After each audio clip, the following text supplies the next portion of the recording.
কাতলা কালিয়া দই কাতলা অনেক তো হলো, এবার একটু গন্ধরাজ কাতলা রান্না করা যায়। বাজার থেকে টাটকা 2.5-3 কেজি ওজনের কাতলা মাছ কিনে নিয়ে এসে ভালো করে ধুয়ে নিয়ে নুন মাখিয়ে গরম তেলে ভেজে ফেলো। মশলা বানানোর জন্য গরম তেলে জিরে তেজপাতা শুকনো লঙ্কা ফোড়ন দিয়ে কিন্তু আমরা সেদ্ধ করে বেটে রাখা পেঁয়াজটা প্রথমে দিয়ে দিলাম। এবার এক এক করে প্রথমে রসুন বাটা ও আদা বাটা দিয়ে কষাতে কষাতে কিন্তু পরিমাণ মতো নুনও দিয়ে দিয়েছিলাম। তারপরেই কিছুটা বেটে রাখা নারকেল আর কাঁচা লঙ্কা বাটাও দিয়ে দিলাম, যেহেতু এই রান্নাটা পুরোটাই কাঁচা লঙ্কা বাটায় রান্না হবে। যেহেতু অনুষ্ঠান বাড়ির রান্না তাই অল্প কিছুটা টক দই আর গুলিয়ে রাখা দুধ আর কাজু পোস্ত বাটাও কিন্তু দিয়ে দিয়েছি। বাড়িতে হালকা পাতলা খেতে চাইলে এই দুধ, কাজু পোস্ত বাটা, দই এগুলো তোমরা স্কিপ করতে পারো। অল্প একটু জিরে ধনে গুঁড়ো দেওয়া হয়ে গেল। মশলাটাকে ততক্ষণ পর্যন্ত কষাতে হবে যতক্ষণ না তেল ছেড়ে আসে, আর অবশ্যই কিন্তু অল্প করে চিনিও দিতে হবে। খুব একটা বেশি মিষ্টিও হবে না, আবার খুব ঝালও হবে না। এবার দেখো মাছ দিয়ে ঝোলের মধ্যে ফুটিয়ে নেব। এবার দেখো যে পাত্রে নামাবো সেখানে কিন্তু কিছুটা গন্ধরাজ পাতা ছড়িয়ে রেখেছি, আর আগে থেকে করে রাখা গন্ধরাজ লেবুর রসটাও দিয়ে দিয়েছি। আর গ্রেভিটা নামানোর আগে কিন্তু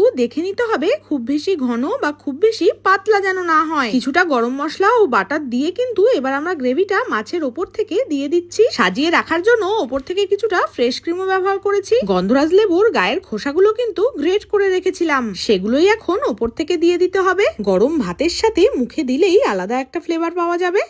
কাতলা কালিয়া দই কাতলা অনেক তো হলো, এবার একটু গন্ধরাজ কাতলা রান্না করা যায়। বাজার থেকে টাটকা 2.5-3 কেজি ওজনের কাতলা মাছ কিনে নিয়ে এসে ভালো করে ধুয়ে নিয়ে নুন মাখিয়ে গরম তেলে ভেজে ফেলো। মশলা বানানোর জন্য গরম তেলে জিরে তেজপাতা শুকনো লঙ্কা ফোড়ন দিয়ে কিন্তু আমরা সেদ্ধ করে বেটে রাখা পেঁয়াজটা প্রথমে দিয়ে দিলাম। এবার এক এক করে প্রথমে রসুন বাটা ও আদা বাটা দিয়ে কষাতে কষাতে কিন্তু পরিমাণ মতো নুনও দিয়ে দিয়েছিলাম। তারপরেই কিছুটা বেটে রাখা নারকেল আর কাঁচা লঙ্কা বাটাও দিয়ে দিলাম, যেহেতু এই রান্নাটা পুরোটাই কাঁচা লঙ্কা বাটায় রান্না হবে। যেহেতু অনুষ্ঠান বাড়ির রান্না তাই অল্প কিছুটা টক দই আর গুলিয়ে রাখা দুধ আর কাজু পোস্ত বাটাও কিন্তু দিয়ে দিয়েছি। বাড়িতে হালকা পাতলা খেতে চাইলে এই দুধ, কাজু পোস্ত বাটা, দই এগুলো তোমরা স্কিপ করতে পারো। অল্প একটু জিরে ধনে গুঁড়ো দেওয়া হয়ে গেল। মশলাটাকে ততক্ষণ পর্যন্ত কষাতে হবে যতক্ষণ না তেল ছেড়ে আসে, আর অবশ্যই কিন্তু অল্প করে চিনিও দিতে হবে। খুব একটা বেশি মিষ্টিও হবে না, আবার খুব ঝালও হবে না। এবার দেখো মাছ দিয়ে ঝোলের মধ্যে ফুটিয়ে নেব। এবার দেখো যে পাত্রে নামাবো সেখানে কিন্তু কিছুটা গন্ধরাজ পাতা ছড়িয়ে রেখেছি, আর আগে থেকে করে রাখা গন্ধরাজ লেবুর রসটাও দিয়ে দিয়েছি। আর গ্রেভিটা নামানোর আগে কিন্তু